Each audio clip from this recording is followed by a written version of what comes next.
Welcome to Ace the Sales podcast.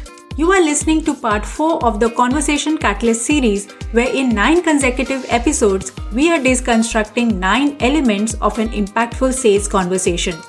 These conversation strategies will help you convert your prospect into paying clients, not with sleaze, but with ease. So, let's get started. Fall in love with selling as you acquire the right mindset, selling style, and sales process that helps you take your business solution to more prospects, potential clients, and the world at large. If you are a women entrepreneur who is looking to get more sales, scale, and sustainability in your business, you have reached the right place. I'm Roshni Baronia, your host for the show Ace the Sales, which is all about helping you bring your authentic and influential self to each sales conversation. In the previous episode in this series, we delved into the game-changing aspect of sales conversation, which is demonstrating interest. In that, we looked into as to how you can establish yourself as the trusted advisor whom your prospect turn towards for a solution. And well, isn't that what you are here for? Solving problems? So if you haven't heard that one, go back and listen to that episode as well.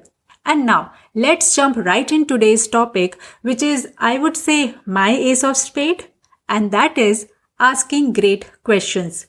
But first, let me lay out to you as to when and where you will be asking these questions.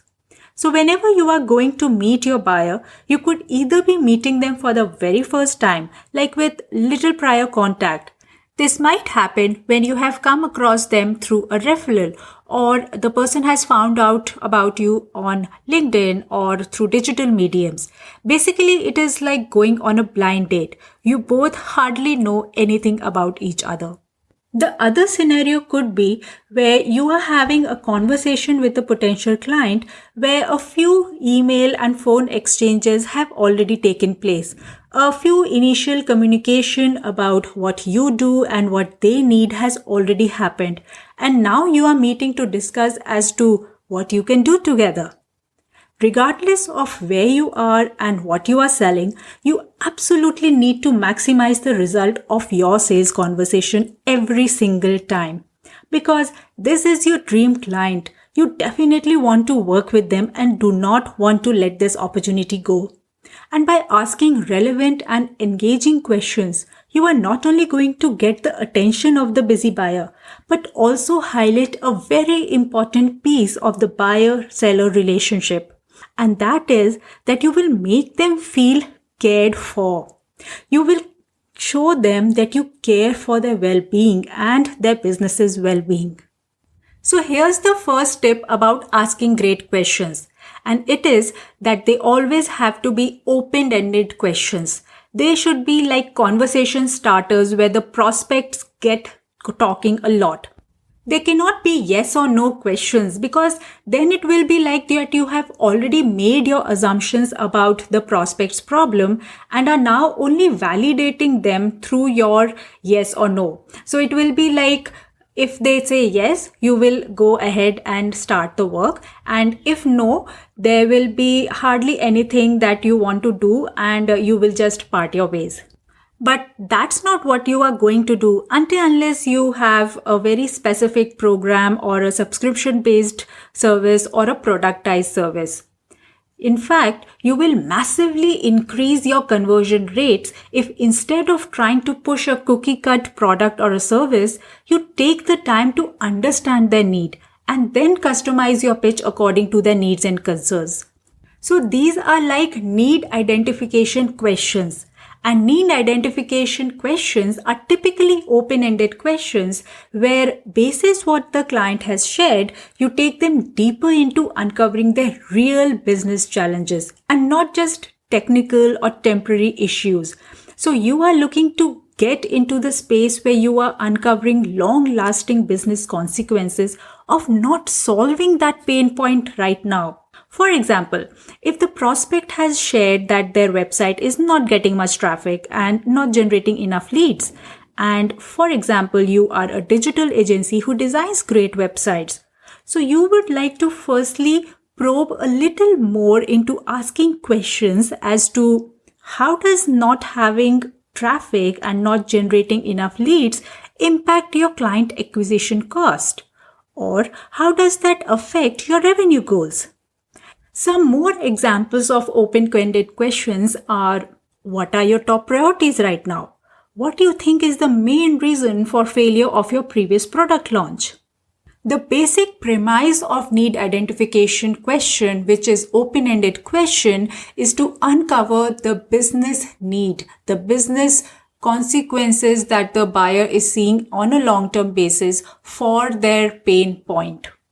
Another genre of questions that feature in a great sales conversation is clarity questions. Firstly, for the buyer, clarity questions are about getting more clear about what they are seeking.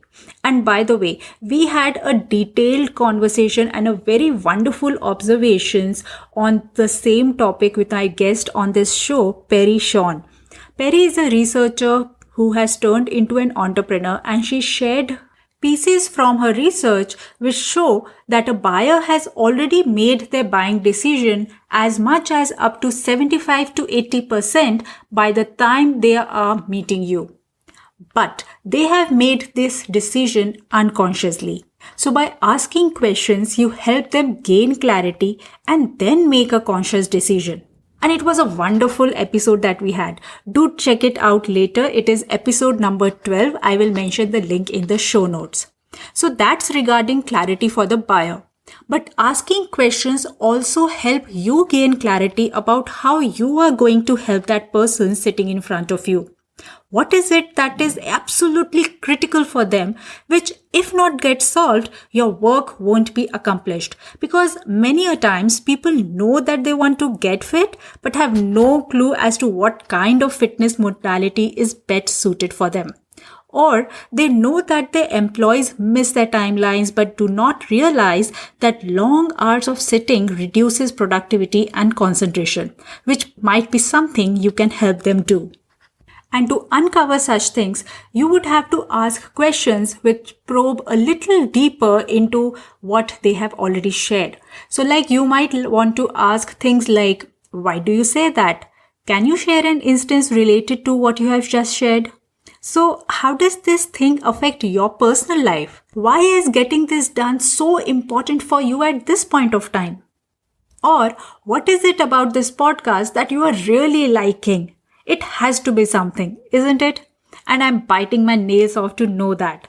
So share your thoughts in the review link given in the show notes, and you never know, you might get a chance to have a free sales clarity call with me. Yes, if you drop a review on Apple iTunes, Castbox, or on the link given in show notes, you can win a free sales clarity call with me. So get going with that actionable, and I will see you in the next episode where I will reveal the next piece in the Conversation Catalyst series, which is the art of paraphrasing. So subscribe to this podcast and stay tuned. This is Roshni Baronia, your host for the show, signing off.